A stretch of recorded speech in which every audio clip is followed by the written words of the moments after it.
Welcome back to my channel smart study with Kanika. So student, आज हम लोग पढ़ेंगे पार्ट 4 इंट्रोडक्शन का। देखो, तो इसमें क्या है हमारा ऑपरेशन ऑन रियल नंबर्स।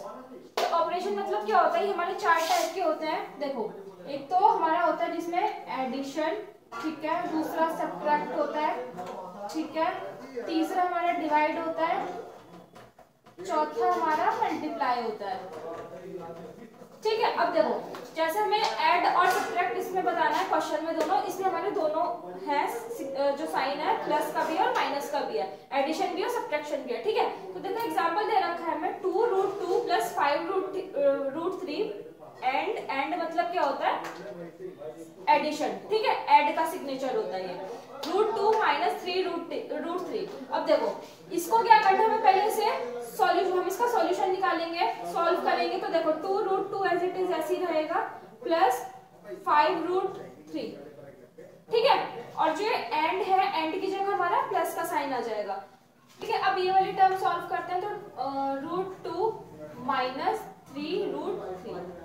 अब हमें क्या करना है, देखो जो रूट वाली वैल्यूज है पहले हम लोग वो चेक करेंगे। जैसे इसमें देखो √2 है, इसमें √3 है, इसमें √2 है, इसमें √3 है, ठीक है। रूट के अंदर कौन सा डिजिट है जो, तो फिर अब नेक्स्ट स्टेप हमारा जो होगा, जो रूट की अंदर की जो वैल्यूज है जो सेम है उसे एक जगह रख लेंगे, ठीक है, सीक्वेंस बिठाना मतलब हमें, और जो डिफरेंट टर्म है एक जगह रख देंगे। वैसे तो देखो सेम ही है, इसमें भी √2 है, इसमें भी √2 है, तो इसको क्या लिखेंगे हम 2√2 + √2, ठीक है।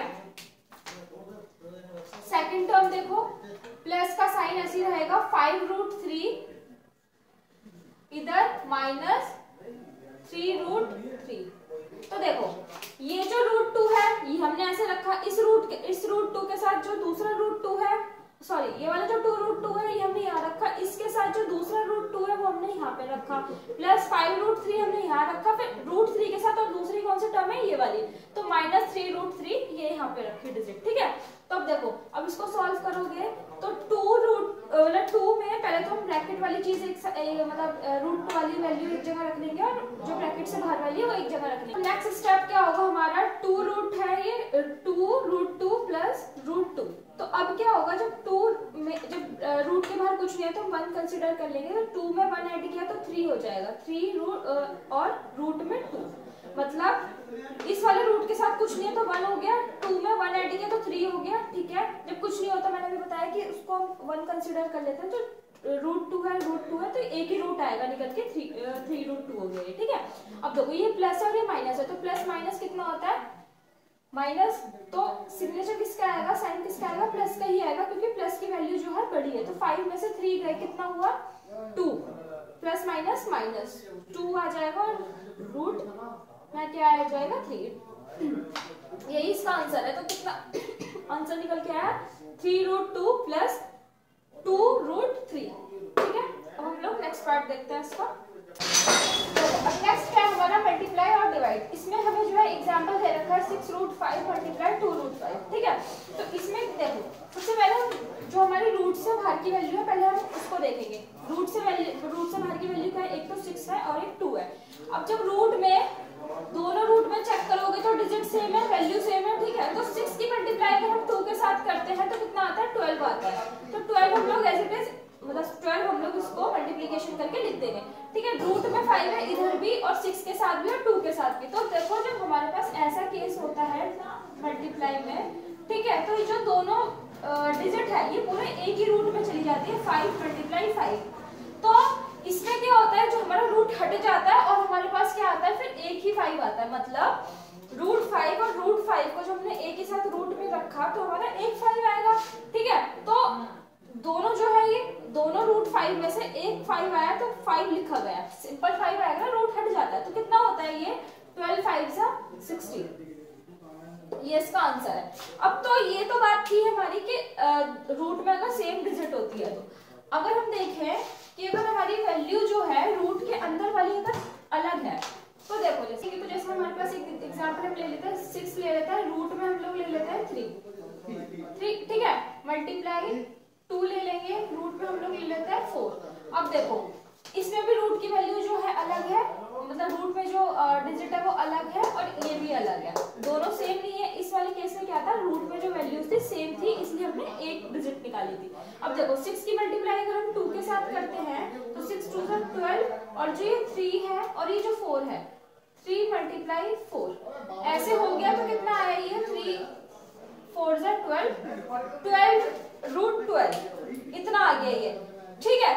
3 और 4 हमने जो है मल्टीप्लिकेशन में एक रूट के साथ रख दिया था, 3 4 12, तो कितना आया आंसर इसका, 12 रूट 12। अब हम लोग नेक्स्ट देखते हैं, डिवीजन मेथड देखेंगे। क्या है हमारा डिवीजन। डिवीजन में क्या है, देखो एग्जांपल हमने रखा है 8 रूट 15 अपॉन 2 रूट 3। जैसे हम लोग नॉर्मल डिवाइड करते हैं ना, जैसे हम लोग ये वाले डिवाइड करते हैं 8 अपॉन 2, 4 अपॉन 2, 2 1 2, 2 4 ऐसे करके। तो सेम इसमें भी ऐसे ही करना है, बस इसमें फर्क क्या है कि इसमें हमारे जो रूट की वैल्यू है वो भी डिवाइड होगी साथ साथ। अब देखो 8 रूट 15 दे रखा है, ठीक है, अपॉन में क्या दे रखा है, 2 रूट 3।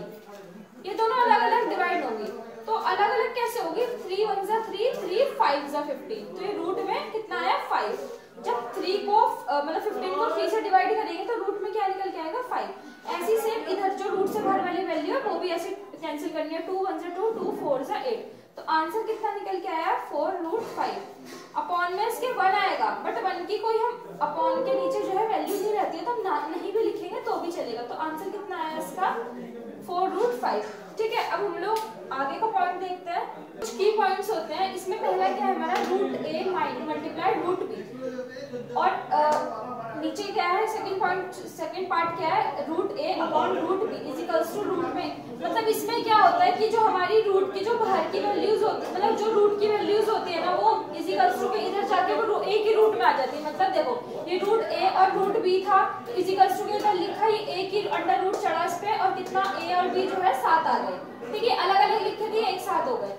रूट ए है अपॉन में रूट बी है, इज इक्वल्स टू के इधर गया था रूट अंडर रूट चढ़ा, ए अपॉन बी एक साथ होगा। तो अब इसमें हमारे कुछ फॉर्मूले हैं जो कि हमें याद करने होंगे, जो कि एक्सरसाइज में आगे चल के काम आएंगे। देखो ए माइनस बी, ठीक है, ए प्लस बी, या तो ए प्लस बी रख लो या ए माइनस बी रख लो, कुछ भी रख सकते हैं, कैसे भी रख सकते हैं, ठीक है।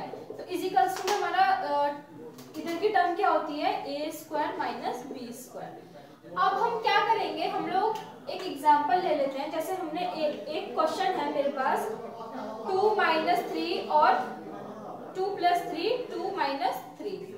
2 प्लस 3 पे हमने ये रखा, सॉरी ए प्लस बी पे हमने 2 प्लस 3 रख दिया, ए माइनस बी पे हमने 2 माइनस 3 रख दिया। अगर हम इसको सॉल्व करते हैं तो मतलब अगर हम ए की वैल्यू अगर हम 2 लेते हैं और बी की वैल्यू अगर हम 3 लेते हैं, तो देखो कैसे सॉल्व हो गई है। ए स्क्वायर मतलब 2 का स्क्वायर, ठीक है, माइनस बी स्क्वायर मतलब 3 का स्क्वायर। 2 का स्क्वायर कितना होता है, 4, और 3 का स्क्वायर कितना होता है, 9। 3 3 जा 9, 9 में से 4 गए कितना बचा, 5, कितना माइनस का। तो ये इसका आंसर है, ठीक है। नेक्स्ट फॉर्मूला देखते हैं हम लोग।